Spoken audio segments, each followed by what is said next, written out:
Pro-Palestine rallies sweep the U.S. New York police entered a Columbia University campus building through a window to reach protesters barricaded inside. Officers entered after university management authorized the move following unsuccessful negotiations. That says clashes took place outside.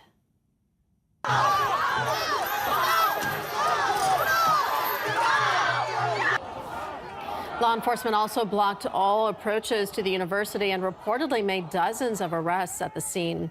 Columbia University has also asked police to maintain a presence on campus until at least May 17th. This all comes after House of Representatives Speaker Mike Johnson accused the management of the top university of not countering the actions of those he called terrorist sympathizers. What's happening on the campuses, though, especially these private and the Ivy League universities, is that they're not allowing law enforcement to come in. They're not inviting them to do their job and bring order to the chaos. Those are the policy changes that we're demanding. And if they don't correct this quickly, you will see Congress respond in kind. What are university officials waiting on? What do they need to see before they stand up to these terrorist sympathizers? And that is exactly what they are. RT correspondent Caleb Maupin earlier visited the scene of the protest near Columbia University and spoke with some of the protesters. The trend of campus encampments to support the Palestinians has now gone national. University students have set up encampments and are holding protests around the clock, and the arrest numbers are now in the thousands.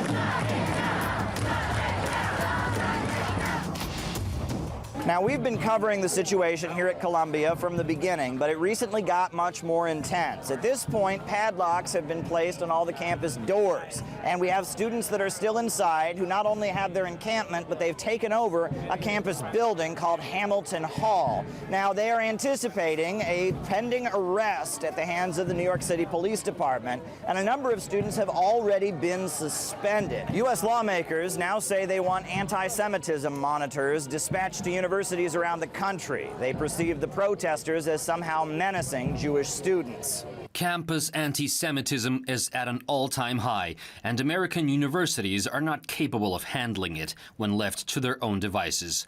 This past week's crisis at Columbia is not an isolated incident. It is the straw that has broken the camel's back, and I am prepared to do something about it. Now, we had the opportunity to speak with some of the students and other community members who gathered here outside of the locked down university in anticipation of big arrests.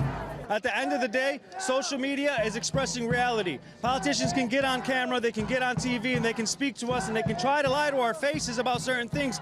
We don't live in the 90s and the 80s anymore. It's not 1948. You can't sit there and lie to us and tell us everything is gravy, everything is fine, and then sit there and lie to our face and we believe you. That's ridiculous. It's a violation of American First Amendment right. It's a violation of the Constitution. It's one thing that makes America not unique in the world nowadays, but special. It's one of our founding principles. I think it's fascist, totally fascist. I think this, the student protest is just bringing out what America is underneath. And I'm horrified.